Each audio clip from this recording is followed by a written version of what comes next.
नमस्कार. मी डॉक्टर संजीवनी पाटील, गायनेकोलॉजिस्ट.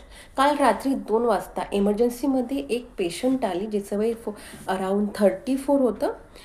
तिला खूप जास्त पोटात दुखत होतं. तिची तपासणी केली आम्ही. त्यावेळी आम्हाला कळलं की सोनोग्राफीमध्ये एक्टोपिक प्रेग्नन्सी आलेली आहे, जी की रप्चर्ड झालेली आहे. इंटरनल ब्लिडिंगसुद्धा अराउंड 600 ते 700 ml सोनोग्राफीमध्ये दाखवलेलं होतं. हिमोग्लोबिन आम्ही चेक केलं, तेव्हा तिचं हिमोग्लोबिन फक्त 4 एवढंच होतं.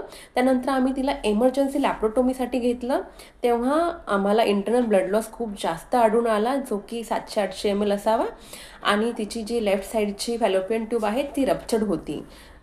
रप्चर्ड एक्टोपिक प्रेग्नन्सी होती. त्यामुळे आम्हाला ती ट्यूब काढावी लागली. त्याला सार्पिंजेक्टोमी असं म्हणतो. ह्या पेशंटला वेळीच ट्रीटमेंट मिळाली, वेळीच तिचं एमर्जन्सीमध्ये ऑपरेशन करण्यात आलं, म्हणून ह्या पेशंटचा जीव वाचला. आणि त्यानंतर ऑपरेशननंतर आम्ही पेशंटला 1 ते 2 दिवस ICUमध्ये ठेवलं. जेव्हा तिला आम्ही 3 ते 4 बॅग रक्त चढवण्यात आलं.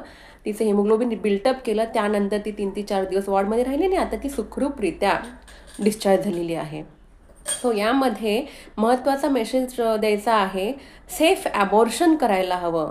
ॲबॉर्शन तुम्हाला करायचं असेल, अनवॉन्टेड प्रेग्नन्सी असेल, तर तुम्ही तुमच्या गायनेकोलॉजिस्टला भेटा, जे की तुम्हाला योग्य सल्ला देतील आणि सेफ ॲबॉर्शन. फक्त 2-3 हजार रुपये वाचवण्यासाठी तुम्ही हे प्रकार थांबवा.